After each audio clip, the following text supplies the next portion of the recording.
service certainly has its domestic applications, but also, thinking about public service in a more global, international sense is what we're trying to do here.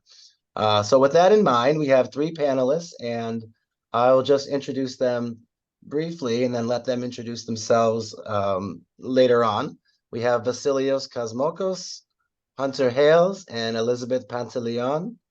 And Vasilios is working with the Peace Corps right now in Paraguay. So that certainly has an orientation toward public service. Hunter is working with the government of Belize right now, and she can tell you more about what that entails.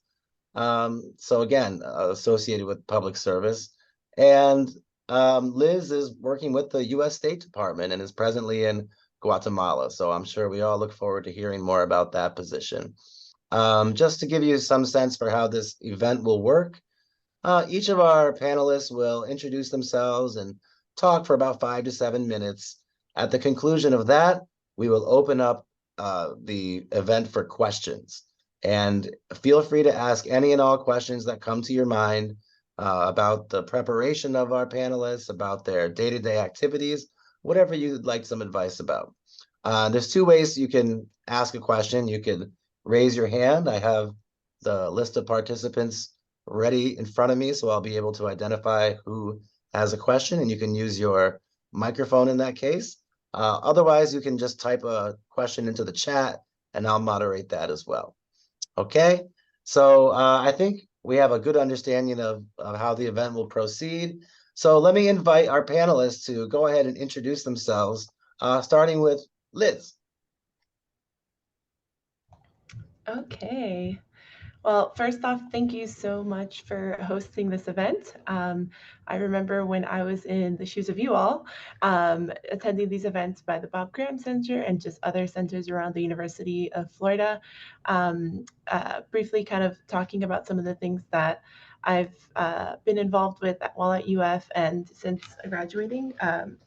Starting off, I graduated in 2017. I studied international studies and focused on the Middle East. I also minored in Arabic while I was at UF, and I also was a dual degree with public relations.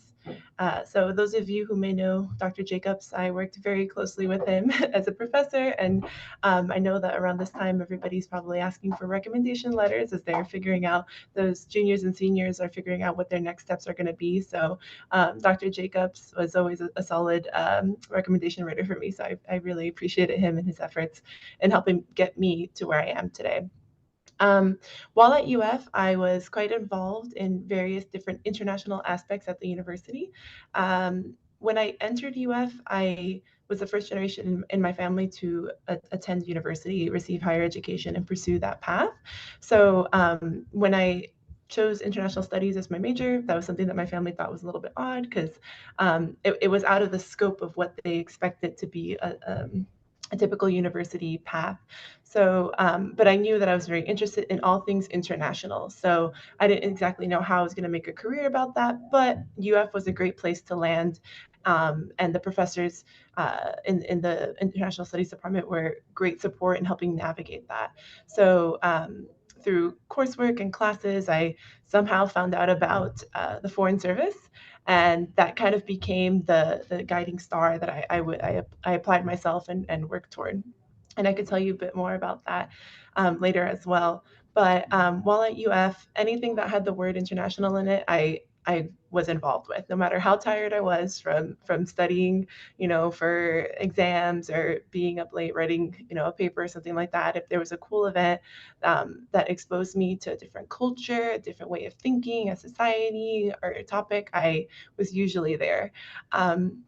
So that included being involved with various extracurricular organizations such as the Cuban American Student Association and getting involved with the Hispanic Student Associations, while also being involved with other groups that I personally didn't identify with. So for instance, I was studying Arabic. I was very interested in the Middle East.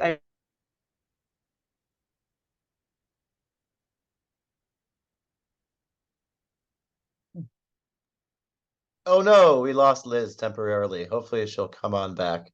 Um, We were just getting to some of the hey, there she is. Okay. Liz, you want to continue? Sure, sorry about that. My You're internet fine. may be a Thank little you. bit wonky.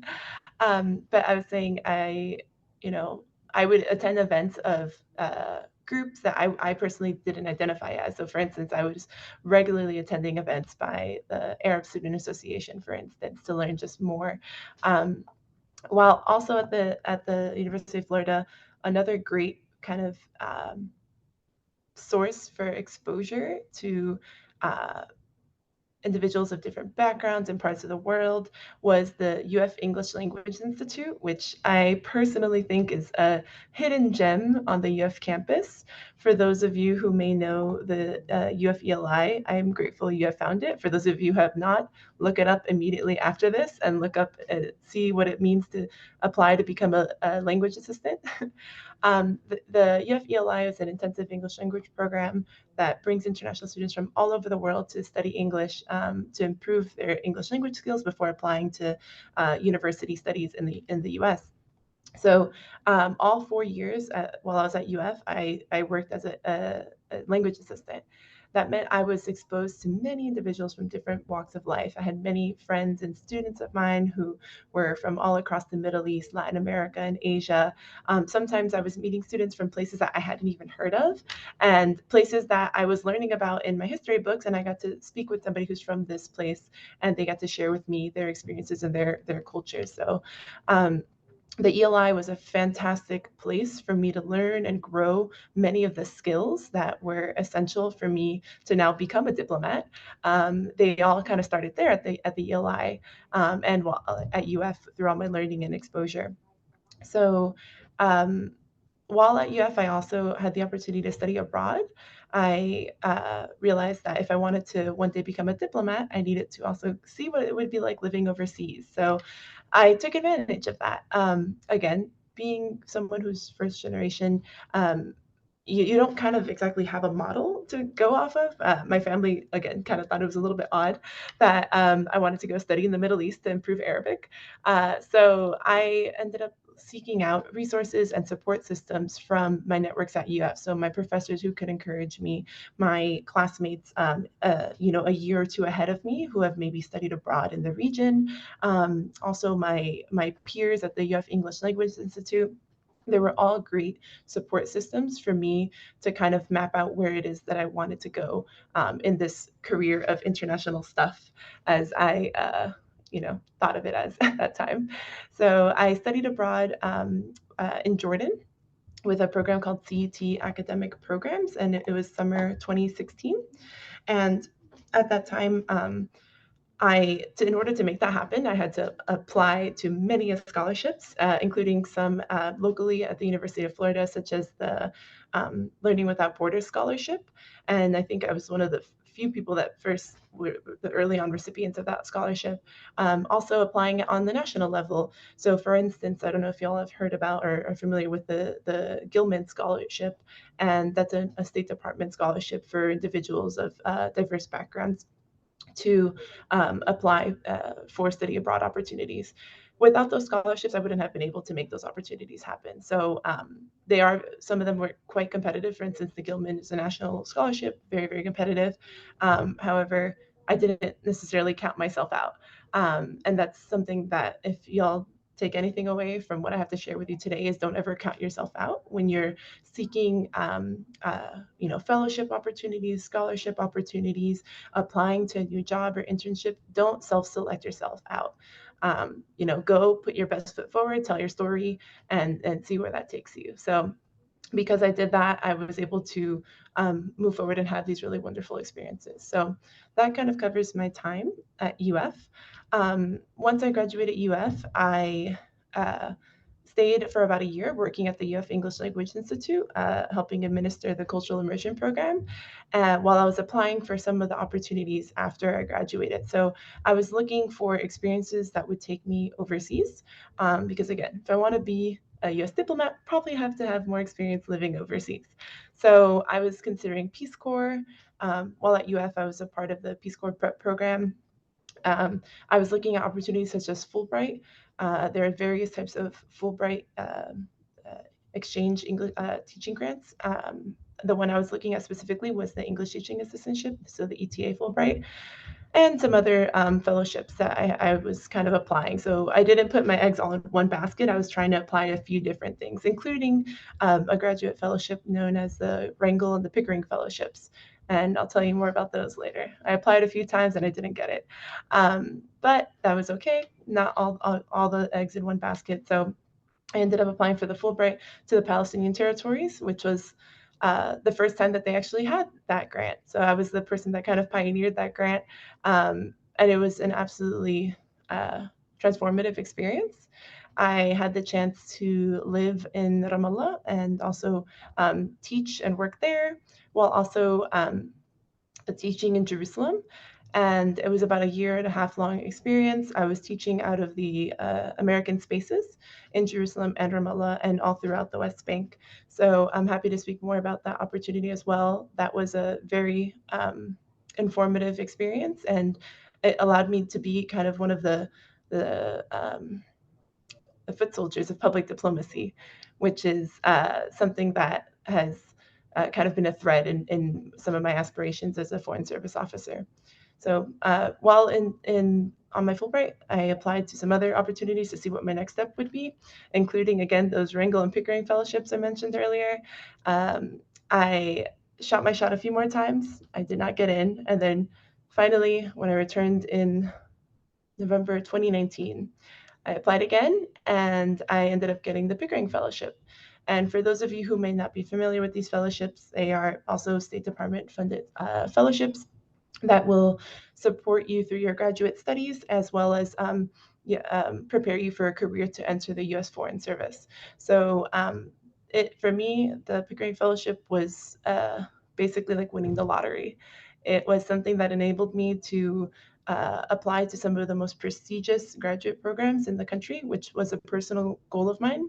Again, being the first one in my family to pursue higher education, I wanted the chance to go even further. So the Pickering program enabled me to study my master's degree at Georgetown University in the Master of Science in Foreign Service.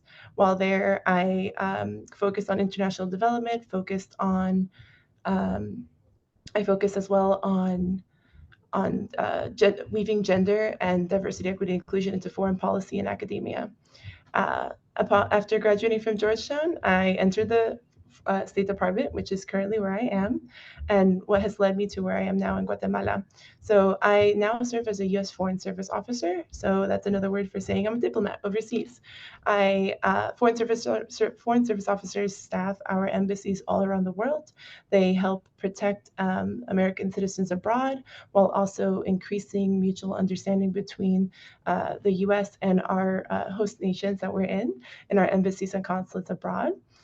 Currently serving in Guatemala, it's my first tour. I'm a consular officer, so I am the face that individuals get to see when they want to apply for a U.S. visa every day. So I am the foot soldier of diplomacy in that I am talking to hundreds of Guatemalans every day and trying to help facilitate ease of travel to the U.S. So and lastly, I'm a public diplomacy officer, which means while I'm serving in a consular cone right now, my next tour, I will likely be serving in the public diplomacy tour, which is one of the 5 tours. So happy to speak more about that later on. Thank you. Thank you, Liz. That's a fascinating journey. Much more to talk about with all of those different phases of your life. I guess I'll turn to Hunter. If you could just try to keep it to 5 to 7 minutes or so, so we can make sure to have enough time for questions. But please introduce yourself, Hunter. Yes, thank you. Hi, my name is Hunter Hales. I'm a UF class of 2021 grad, and similar to Elizabeth, I also studied international studies with a Europe focus and French and Francophone studies, so I was a double major. I think we have pretty similar backgrounds at UF. I was also involved in the English Language Institute, but I was a conversation partner. So it's not as much of a commitment as being, I guess, a teacher. But if you have maybe like 1 or 2 hours to spare during the week, you just kind of meet up and just converse with the students who are in the ELI. And that's another really great way to at least meet new people. And I actually had to laugh because one of them, I think I met her about like 3 or 4 years ago. She recently got married, and you have like these relationships with people all over the world, and that doesn't really go away. So it's a really, really cool thing to have. Um, at UF, I was also really involved with the Beyond 120 program. I see Christine is on the call. The Beyond 120 program, if you guys haven't heard of it, is amazing. It's one of the top resources I would suggest if you're a class student. I think that was one of the most transformational things for me in terms of my professional development as a person and as a student. So yeah, definitely check that out. I also studied abroad as well. I studied my sophomore year, the summer of my sophomore year. I was in Paris for a French language sort of immersion.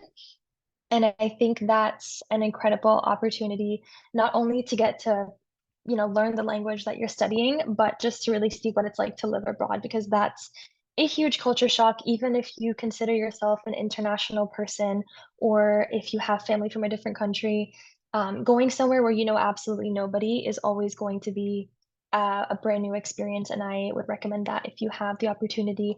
And those resources that Liz was talking about, I know UFIC has certain scholarships, so definitely check those out. And then the Gilman Scholarship as well is a great resources. Is a great resource. I also did a few things with the Graham Center. I think I got involved with the Graham Center a little bit later on in my time at UF, which I regret. So if you guys are starting off at UF, you're perfect. If you're not, definitely just take in as much as you can while you're still there. But I remember one of the hallmarks of my time as well, we got to go to Doha for the Doha Forum. There were a few students from different disciplines, so some international studies, some non-international studies, some Arabic focus, and some non. And that was just an incredible experience for me. That really showed me what it was like to work in I guess in a more professional sense, right? Because my study abroad experience I thought was a great learning opportunity, but this was sort of like with the big leagues, it really just opens your eyes to what happens at some of these forums. I know COP28 is coming up, I think in the next week or so. So for me, having that experience at the Doha Forum was I don't think I can really compare that to anything else. But also just to note, if you guys ever have the opportunity to attend some of these forums like COP or Climate Week or anything sort of similar to that, they're usually open to anyone. So you don't have to be a diplomat, you don't have to be a government representative to attend these things. I just want to make that very clear. So as much as you can, just immerse yourself in these spaces. It's great. So once I finished up at UF, I also just want to say I kind of started off wanting to do refugee studies. That was kind of like my trajectory, and I really took that from my freshman year to the first semester of my senior year. It wasn't until I hit Dr. Karas's class, which is my INS research seminar, and he kept telling us, okay, you can't have one topic, like your research topic has to be a blend of at least two things. So I was like, all right, I really want to do refugee studies, but what do I blend that with? And I chose climate. And it was because the summer prior, I wanted to have another international experience. And that took me to Argentina, where I was working with an environmental NGO. Had absolutely no background in anything climate or environment related, but I just kind of wanted to try something new. And that little, I guess, spark led me to focusing on climate refugees as my INS research seminar topic, which then led me to the space I'm working in right now, which is climate finance. But when I graduated from UF, I was kind of applying to different jobs. It was peak COVID, so everything was just really up in the air. And I was applying to some positions with the US government. I'm also a citizen of Belize, so I was applying to some things here as well. And it ended up being that just that very December. So I think it was December 2021. The government of Belize had pledged to develop a climate finance unit. And that was one of the key takeaways of COP26 that year in Scotland. And as many of you may know, Belize is in Latin America, so it's considered a developing country, and access to climate finance is one of our top priorities. So with this new unit becoming part of the government, I applied for the proposal development officer position. So I write proposals on behalf of the government to different climate funds, and I'm the focal point for the adaptation fund. So I kind of, I don't really want to say liaise like on a high level, but on a technical level with climate funds on our adaptation and mitigation priorities. So that's a little bit about how I got here. Um, it was, I want to say it's kind of I got lucky. And some of you guys will get lucky as well. I mean, COVID period was crazy. And this was just one of the things that I was trying to shoot my shot. And this is where I landed. But I also want to take that to mean that I think it was with a conversation that I had with Ryan Braun. He's not at UF anymore, I don't think, but he was one of the Beyond 120 instructors. And he told me, Hunter, will you regret 2 years from now not going to Belize? Suppose you hate climate finance. Suppose you never want to work in this again, but is it something that you'll regret saying that you didn't try 2 years from now, or will you be happy with that decision? And I really couldn't envision myself 2 years from that point saying, wow, I'm so glad I didn't try something new, or I'm so glad I didn't get to see what working with a developing country was like. Because I'm not sure if I would have had that opportunity if COVID didn't happen and if every job that I wanted was more easily accessible in the United States. So sometimes things happen for a reason. But I also just want to share with you, again, don't count yourself out, like Liz said, but don't say no to something just because you're scared or just because it's not something that you kind of envisioned yourself doing, right? If it's an opportunity that you will look down the road and say, hey, I'm really glad I had the chance to do that. I don't think I would have ever had the chance to do that later on in life. Then maybe that's indication that you should give it a shot. Thank you, Hunter. Great advice. And our third panelist is also someone who's accumulated a lot of interesting experiences in his academic and professional trajectory. So Vasilios, would you like to introduce yourself to the event, please? Of course. Hello, everyone. My name is Vasilios Kosmakos. I graduated in August of 2022, so I've been out of college for just about a year. I double majored in sustainability studies and international studies with a focus on Latin America, but then I also double minored in wildlife ecology and conservation anthropology. So if you can't tell, I kind of love everything. I love studying the nexus between human needs and environmental needs. That's kind of what I've dedicated my life to doing. And throughout my undergraduate experience, I really made sure to make that the forefront of kind of my undergraduate career. One of I studied abroad in Ecuador and the Galapagos Islands the fall of my sophomore year, literally right before COVID started. So I literally got back in December, and December is kind of when the world started kind of falling apart. But and that study abroad experience was probably the most phenomenal thing I've ever done in my life. I was quite literally in the middle of the Amazon for a week. I had to take 2 boats, 2 planes, and 2 buses to get there. I was whale watching off the coast of Ecuador. I saw 60 humpback whales migrating over the course of 3 days. I lived on the Galapagos Islands for 2 months. I was swimming with sharks. I saw a sea lion give birth. I taught my classroom one morning.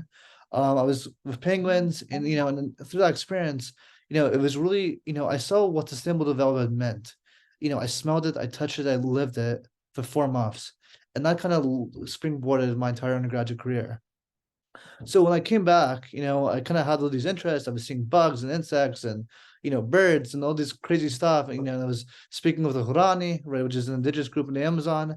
And I kind of thought to myself, I definitely need to start taking this a lot more seriously. I need to start dedicating myself to kind of what's going on. And the most important piece of advice I can give to any undergraduate is, and kind of reiterate what the other panelists are saying, is bet on yourself, right? Invest yourself and don't be afraid to be a self-starter. When I was a freshman, when I was a sophomore, I've really struggled to find opportunities, right? I was reaching out to this person, doing this thing, right? And I got a bunch of really valuable research experiences, studying insects and studying plants. I worked at the University Herbarium for 3 years. But when I think I really started shining is when I started taking the initiative and creating projects by myself. So for example, the Summer Proctoral History Program was my second home. If you guys don't know about it, it's quite literally, it's right next door to the Bob Graham Center. It's one of the most phenomenal hidden gems on campus. When I tell you, if you haven't been to it, you need to do it yesterday. I mean, it's just the most incredible place because no matter your interest, right, whether it's civil rights, LGBTQ stuff, veterans history, I mean, quite literally whatever subject you want, the Summer Proctoral History Program has had projects on it. And when I was over there, right, to emphasize taking the initiative, I came up with an idea. I wanted to study nature, right? The Summer Proctoral History Program had done a project on that, and I think 5 or 6 years. And I came up to Dr. Portiz, who's the director, and I said, hey, I have this idea. I want to go around Florida and I want to understand why our water rate is getting worse, right? And he said, sure, do it. Well, I did it. And within a year, I conducted 6 interviews from the Panhandle to the Keys, on everything from the coral reefs to the springs to the Everglades. I got $5,000 in funding through the Haskell Award. I was a Haskell Fellow through the Bob Graham Center. I talked to some of the top water activists and research scientists in the state. And not only did and I wasn't only reading about the material I was learning, I was living it. I was getting information from the top experts in the world in some cases. Dr. Ken Vliet, who's at UF, is one of the top alligator specialists in the world. I talked to everybody from Native Americans. I was the first person in 50 years from the oral history program to talk to the Seminole tribe.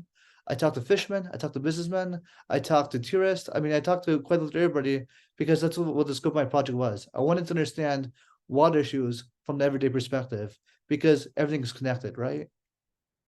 And within 2 years, I took that project from an idea to 50 interviews, $5,000 in funding, 3 school programs, an exhibit which I'll share the link with. I just released a digital exhibit called Interwoven Waters at the Matheson History Museum in May. And that really was like the focal point of my undergraduate career, was just kind of that project that I started from literally an idea. Also as an undergraduate, I was president of something called the Wildlife Society. I won a $10,000 Pantaleon scholarship, which was a national scholarship. I won a $2,000 research assistantship where I studied the spread of bacterial wilt in Ethiopia, which is what I ended up doing my international studies research seminar on. I presented at 3 different research conferences. It's a published paper at this point. So again, right, I sought out opportunities. I took the initiative, and I made them my own. Because when I was waiting for somebody to tell me yes, I could work in their lab or this or that wasn't working. If you want something, you have to go find it, right? You have to start it. Be the change you wish to see in this world, right? And kind of that philosophy is how I ended up in Peace Corps. So I knew I've always wanted to do Peace Corps since I was 17. I ended up I applied and I got in, and I'm currently I'm in Paraguay right now. I'm currently a Peace Corps trainee. I swear in about a month. But today was actually a really special day, because today was actually the day, about 2 hours ago, I learned this. I'll be where I learned what site I'm going to be at for the next 2 years. And I'll be working with one of the largest national forests in Paraguay to help with deforestation efforts. I'll be working with professors, community partners, teachers, and everything else to help with reforestation, because over the course of the last 30 years, Paraguay has lost 90% of its forest. So to be able to put myself in that position to help these communities, be that change, is something that's incredibly humbling. But again, it comes back to this initiative that you have to take. You can't wait for people. Within 2 weeks here, just because I had a conversation with somebody, right, which is what the oral history program really taught me, right, to just be able to talk to people. It's one of those soft skills that I really think a lot of people, kind of dismiss. Knowing how to have a conversation. Within my second week of training, I was able to connect with a local community partner and help plant 40 trees in the local community, simply because of the conversation, right? And again, because of the oral history background I had. And within 2 weeks, I was able to do that. Now, one of the Peace Corps' 3 goals is to engage with community partners in the United States. Because I was lucky enough to be invited by Dr. Karras, I'm fulfilling the 3rd goal of Peace Corps as a trainee. Which is pretty cool. So again, take the initiative, be brave, and just do, and just don't be afraid to put yourself out there. Put your money on you, because if you don't, no one else is. And with that, I think that's it. Thank you, Vasilios. Thank you all three for the really fascinating stories that you're telling about your preparation and how you ended up where you are. But there's certainly elements of your story that haven't been covered or people might want to know about more.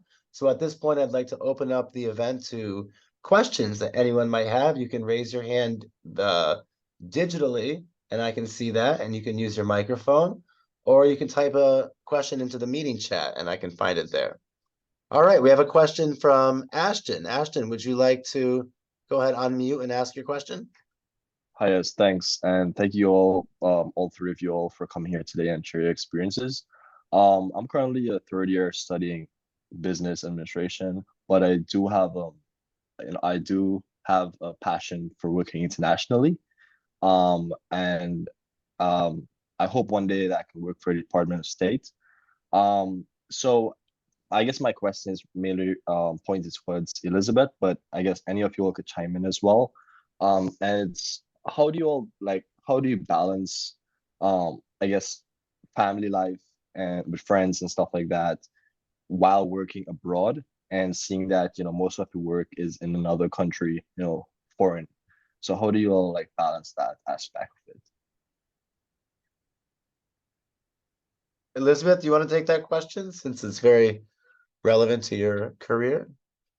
Sure, and thank you so much, Ashton. That's a really great question that you've asked there. So I may have alluded to this a little bit in my remarks earlier, but um, my journey to a career living abroad, uh, when it came to breaking the news to my family, wasn't always necessarily easy. I, again, first generation Latina, grew up very close, tight knit family. My siblings stayed close to home. I'm kind of the only one that's like off doing my own thing. Um, and sometimes my family didn't always entirely understand why I would want to do these things or why I'd want to go learn Arabic and go live in the Middle East. Um, so it was something that took a lot of tact in explaining to the people that you love most that this is just an ambition that you have. It's something that you're incredibly determined in. In my case, it's something I've been working a decade toward. And little by little, they learn to trust you. In terms of maintaining communication with your loved ones, thankfully we are in the modern day where we have WhatsApp, where I have a family group chat called Adventures of Liz, and I have my aunts in it, my parents, I have my siblings and friends of mine from days to Georgetown days and so on. And periodically I'll just kind of update them. What was the latest thing I did while I was in Guatemala? A couple of weeks ago I went to a very cool kite festival and I shared some tidbits about what that was like. I regularly make time for my loved ones, and it's harder when you're in a place where the time zone is quite different. Um, but that is incredibly important to do, because there are times where living abroad and being alone can be very challenging. Not every day is going to be full of excitement and wonder. Some days you're going to be exhausted, and some days, you don't want to get out of bed. You just want to kind of stay home and just be comfortable because it's a lot. You're operating in a new environment, new community, different language. Things as simple as figuring out how to go to the grocery store can be a challenge. So on those days, it's really important to check in with family and check in with how things are going on back home and taking every opportunity you can to maintain those relationships. So because I'm posted in Guatemala right now, it's not that hard for me to go home to go visit my family. So I go and take that chance every Thanksgiving because who knows where I'll be next tour. Thank you so Thank much. you, Liz. In the interest of giving other people a chance to ask questions, I have a question here from the chat. And the question is, and I think all three of you were involved with international studies here at UF. And the question is, how did your major of international studies impact your job today, if at all? People are always thinking about the skills that you build through different majors and how they apply to careers after graduation. Does anybody want to speak to the way you've mobilized your skills and knowledge from international studies in your career? I can take that question. So by focusing on Latin America, it really helped kind of build the foundation I needed to understand the socio-political and environmental context of the place I'm working in currently. So for example, I took this wonderful class called Indigenous Ontologies, which focuses on kind of how Native American people think. I also was able to take a wide variety of classes to help kind of fulfill that minor requirement I was doing. So for example, Amazonian archaeology counted from not only my international studies major, but also my anthropology minor. So international studies was incredibly multifaceted. You can literally take a class in probably anything you want, for the most part, and kind of tie it in with a minor or anything else. So by giving me the freedom to be able to mix and match different majors and minors, I feel like kind my intellectual journey at UF was a lot more fulfilling because I wasn't put in the box, and I was also again able to understand a lot of these issues from a perspective that I don't think I would have otherwise gotten. Yeah, you can certainly tailor your international studies coursework to your interests, and that's one of the appeals, I think, for people. Hunter, did you have any thoughts on your international studies major? Yeah, actually, mine was more about the soft skills that you get in the international studies major. So, um, climate finance, I didn't really do a lot of, well, none of finance and very little climate when I was an international studies major. But one of my strengths is research, and every single class I took as an international studies major was some sort of research involved or analytical thinking, finding, links within two different novels or within two different time periods, whatever that may be. And that is what has helped me the most. Sometimes I get a request, I need to give a brief on one topic, and I have 2 hours to do it. So that's something that I probably wouldn't have been able to do had I not had a lot of research background, which INS does give you. And also the foreign language requirement as part of the INS major, and even better if you're minoring or majoring in a second language as well at UF. That has been instrumental for me because a lot of the work that I've had to do has taken me abroad. And I remember there was one time I went to Jamaica and I had no idea, but when I got there, it was just Latin American countries and African countries, and the only language we had in common was either Spanish or French. And I was a French major, so that I mean, I didn't, that was kind of an oversight for not, having prepared, but luckily I had studied French. So sometimes you'll actually use your foreign language in ways that, I mean, Belize is an English speaking country, so I didn't have to use that here, but you never know where you're going to end up as an international professional. So definitely the foreign language helps as well. Thank you, Hunter. Yeah, the foreign language competency looks wonderful on a resume, both because of the practical skills that you gain, but also when people are taking things like Arabic who are not from that background, it just shows a lot of ambition too. So I think that's a real key part of the major. I have another question here from one of our attendees. Marissa, would you like to unmute and ask your question? Hi guys. Yeah. My question, I actually have 2 or 3 questions. But I'll start with my first one that kind of has 2 in it, and it's for Elizabeth. Hi, I've actually heard a lot about you. Tate speaks very highly of you. I was in LA in my undergrad. I graduated this past year, and I'm currently doing Fulbright in Colombia. And so actually your journey is pretty similar to what I'm hoping I can do. And honestly, hearing that you applied for the Pickering and Wrangell scholarships multiple times made me feel a lot better, because I am currently in the application period for it next semester or next year. And I was just wondering, like, what were your mindset? Because right now doing Fulbright, I'm kind of looking into my options for next year. And Pickering and Wrangell are definitely up there for my fellowships. I'm looking into other fellowship options. What other advice do you have to like kind of maximize my time during Fulbright, but also like post Fulbright options? Like, what is your advice again? Also, like, could you tie it into like the Wrangell and Pickering fellowships? And like, what was your biggest advice for that application as well? Especially because you applied multiple times. So yeah. Okay, so great to hear you are another ELI zealot.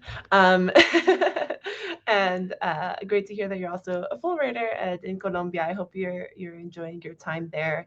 And it's exciting to hear that you're also interested in applying for the fellowships. Um, yeah, so I think the biggest thing is if you know this is for you, like one of my mottos in life, it's a Spanish phrase, is like "Lo que pa ti, nadie te lo quita." You know, like what's for you, like nobody's gonna take that away. Like it's for you. So when it came to these fellowships, I combed over, the eligibility. I combed over the mission of the programs, and I knew I was like, this is like my path. Like I know that this is something that's for me. I know I will benefit greatly from this, and I know this program will also benefit greatly from me and my experiences, and eventually the department will as well. Um, and that's I think why I was so persistent in applying. After having applied several times to both of them and not always making it through to the final round. So, in terms of mindset, I think that is an important mindset. Like that in and of itself is the motto. Is like if you know that this is something that's for you and you're determined for it, and you know that you have the experiences and you shot your shot, but maybe this time it didn't work out. Learn from that. Learn what were some of the weaknesses and how you presented your story, or what experiences maybe you're lacking, and set that as your next goal for the next time. So just because you're told no doesn't mean that you're not good enough for this program, right? For this scholarship or for this job. If it's something that you truly feel that it's your trajectory, then shoot your shot again and just learn from that to come back better and stronger next time.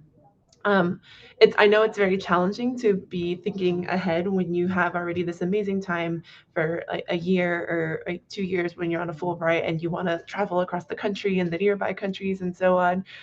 So I think it is important to try to balance that. You don't want to spend every weekend in a cafe working on applications, but at the same time, you want to kind of keep your options open for what's coming up next. I think two things to kind of keep in mind. Rejection hurts. Like it really does. It's easy for me to say now that like, yeah, just learn from what happened and come back better. But it it does take time for you to kind of like mourn that loss, because a lot of times when we're applying for these competitive scholarships and positions, like you put hours and hours and hours of prep time into that. So I know, and then you already start envisioning what your life, if you get this opportunity, will look like. So take your time to relax, decompress, and then learn from those areas of improvement to come back stronger, and also talk to people that know you best. I remember when I made it to the finalist round, and I flew literally from Ramallah to DC after having a surgery to attend the Pickering interview, and I didn't get it. I was devastated, and I remember I was like reading back my statements, months later to apply to something else, and I like lost the jazz for myself. Like I didn't think I was cool. I didn't think I my experiences were worthy for this, and I was really down in the dumps. So it took another friend who had seen me on this journey to kind of hype me up and get me excited about myself again. So when you are experiencing rejection like that, find those people that are gonna give you that pep talk that you need, because those are the best people you need to have around in that. And yeah, just keep on treading forward. I don't want to take up too much time, but if you have specific questions about the fellowship, you can always reach out to me about that, and we can talk through that. Thank you so much. Thank you, Liz, and thank you for the question. Anyone else want to ask a question?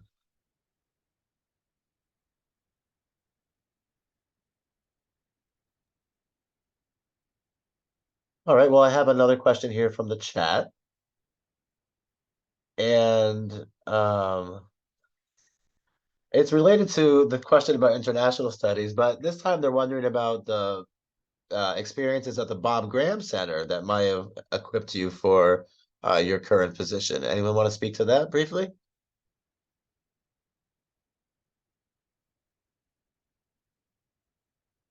Hunter, what did you do with the Bob Graham Center?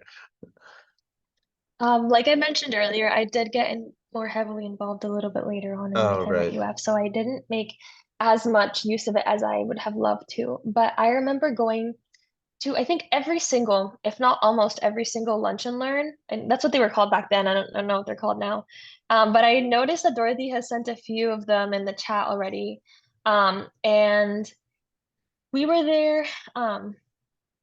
I remember there was me and like two other girls that were also in Beyond 120 program. We were at a lot of these lunch and learns, and hearing from people that are so accomplished in their fields on a very intimate level is extremely rewarding. I remember we had some chats with Ambassador Hayes. I think he was recently there. And there were a few other people that have done some really incredible stuff. And I think Senator Graham was there as well a few times. So these are people that you can definitely learn from. And had I not been a part of the Bob Graham Center, I probably wouldn't have, well, one, heard about those things, and two, gotten the opportunity to ask them very, personal questions about what I wanted to learn, what their trajectory looked like, and how I could do something similar. So I think those lunch and learns, or really any event that the Graham Center curates, are very intentional, and they're things that you probably wouldn't really have access to outside of the Graham Center. So any event I would take advantage of. Thank you, Hunter. And I guess I'm wondering, based on what we heard from Liz, it's always fascinating to get some insight into those obstacles that we face and have to overcome. And to hear Liz's story, I'm sure a lot of us identify with that feeling of frustration, but also the sense of satisfaction you get from overcoming those obstacles. So Vasilios, do you want to share an obstacle that you faced on the way to your successful Peace Corps trajectory and how you might have overcome it? Yeah, I mean, just as an undergrad, one of the biggest things that I kind of learned is to fail, fail, and fail again. Like there's a difference. You have to have a growth mindset to things, right? It's like there's not failure and there's not success. There's growth, and that's in the story. So when I was an undergrad, there was a lot of times where, frankly, I felt like nothing, right? I thought, I wanted to, be involved in this research, or I wanted to get involved with this lab or anything else, and sometimes it didn't work out. And there's points where I struggled, and I didn't feel like I belonged in some of the spaces I was at. But that didn't stop me, right? Instead of waiting to hear about an opportunity, I created one, right? Whether it's the oral history project I created, whether it was helping with the St. McCarty Woods campaign, which I was the leader of, whether it was applying to different scholarships. I won $18,000 worth of scholarships within a year, right? If you don't see something that exists, create it, right? And having those and having that project underneath your belt, figuring things out and seeing what makes sense and what doesn't make sense is the only way you get better. You don't get good by playing it safe. You only get good by taking risk and by doing what you have to do to make yourself go to the next level. And sometimes that means touching the stove, and like Elizabeth said, right, that sucks, right? Failure doesn't taste good, it's bitter, but that bitter taste is a lesson. So just take advantage of your failures. Don't view them as failures, view them as lessons. That's great. Thank you, Vasilios. And, just hearing about some of the resources that you were able to acquire and building your trajectory, it's important to remind everyone watching that UF is a big, complex university that can be hard to navigate sometimes. And so all of you are speaking about, self-promotion and being your own advocate. That's absolutely necessary because the other element of a big university that works to your advantage is the abundance of resources here. So if you can figure out what you want to do, like Vasilio said, and create your own project, there's funding available, right? There's opportunities to work with professors. So remember that UF offers an embarrassment of riches when it comes to resources to support you in your journey, but sometimes you have to be a self-starter and seek those out. Any other questions from the audience? We have time for a couple more. Dr. Karras, I have a question. Okay. I was going to ask the panelists who they are getting to write their letters of recommendation for all of these opportunities that they're talking about. Good practical question. I guess I could start off. I think it depends on what the opportunity is that you're applying for.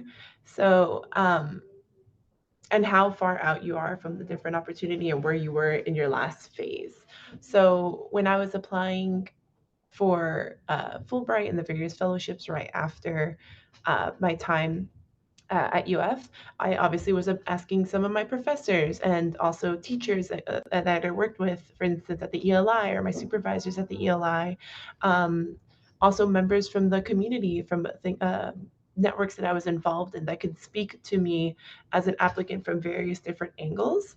Um, you you always have to nurture those relationships. Like, it is not easy. I've come to the point, like, I've been a supervisor for, where I've also had to write recommendation letters, so I know what it's like to be on both sides of those things. So really be appreciative of your professors. If they if don't be afraid to like ping them if the deadline's approaching, and you need to remind them they probably have a lot on their plate. So, but definitely professors, coworkers. It depends on really on what it is that you're applying for, and I think that's the best thing that you can do is like look at what you're applying for and what is it that they are asking of you? What skills are they looking for? And who from your network, whether it's your coworkers, your supervisors, your professors, can best speak to those abilities? Don't just go for the title. This person's the director of this. Like, if they can't speak to your ability, churning out a research paper and speaking eloquently on the topic, like, then that's not the best person to ask for that. And later on in your career, like in foreign service, it's a bit different. We have like different types of evaluation processes. But for instance, my coworkers, my peers will end up having to write reviews for me when I move on up into the mid-level bidding, particularly my locally employed colleagues that are here that see foreign service officers come and go. So I know it's something that you always want to make sure that you're nurturing relationships, whoever they are, up, down, sideways, in terms of whatever the hierarchy is that you're in, and just be genuine and be a great person to work with. And that way you won't have to worry too much about who's going to be writing your recommendation. Thank you. Anyone else? To reiterate what Elizabeth said, focus on people that know you, right? Go to your office hours of your professor. You know, Dr. Karras was one of my favorite professors at UF. I'm not just saying it because he's here. That's just the truth. And just going to his office hours, talking to him when I was curious about things in class, just being able to, just discuss things I was curious about. I mean, that's important, right? Showing people that you're passionate and you're enthusiastic. Also, going to the people that you are, going to the people that you're working with, right? Whether it's the professor you're working on a research project on, or whether it's, the person that you helped, do a campaign or, community engagement event with, people that can really speak not only to your work ethic, right, and what you've done, but also to your character. That's what the purpose of letter of recommendation is, right? They want to see who you are. They want to see, how you exist outside of the resume. Because yeah, a resume is going to tell them that you did X, Y, and Z things, but how are you as a person, right? What are your values? Do you have integrity? That's what someone wants to see, right? They want to see your substance as a person. So go to people that can talk to you about that. Thank you. I don't see any more questions from the chat. Anyone want to raise their hand and ask a question? Or else I will go ahead and ask a question. Oh, good, we have one here. All right. That looks like Marissa, would you like to ask a question, please? Hi. Yeah, sorry, one more question. Oh. This is actually for Hunter. I actually am also looking into other options of like working abroad, particularly in South or Latin America. I was wondering, I know you said you had a Bolivian passport, is that correct? So it was a little bit easier for you to apply for a job, but do you have any other advice for people who are looking to apply to jobs abroad? Yeah, I think if you're a citizen from another country, that makes it 10 times easier. But there are a lot of NGOs, there are a lot of multilateral institutions, sometimes development banks, sometimes think tanks that have regional offices. And Belize doesn't have as many as other countries in Latin America because it's just such a small country. But we still have a few. We have an IDB office here. We have a ton of UN offices here. We have some NGOs like the Nature Conservancy. So if there's a job that you want in sort of that field, I think that's a really interesting way to get your foot in the door because you're not necessarily coming on behalf of a government, so it makes the process a bit easier. And that still, I mean, you still have access to everything that someone that is a citizen would have. So I know most of our meetings, most of the events that I go to, there are a lot of international people there as well. So I've met so many Americans here and they are not citizens, right? But they're working with some of these UN agencies or some of these other types of companies.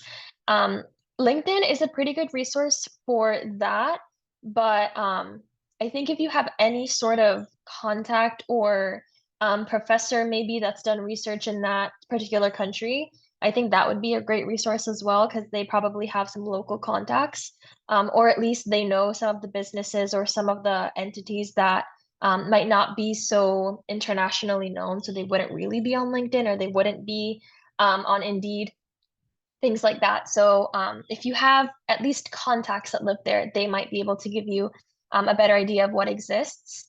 And then I know specifically in smaller countries, word of mouth, I mean, that's kind of how I got this job. It was a government job, but it wasn't highly publicized, right? So it was just me looking at who I knew here in the government, and they heard about this opening. So again, if you can get any sort of link to that country or to that region, it would be really helpful.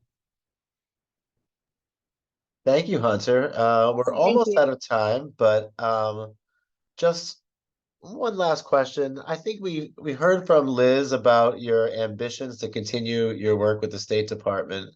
But I'm wondering, Hunter, as you look at your future, do you see more work for a government organization, or do you see yourself moving into the private sector with this expertise that you have?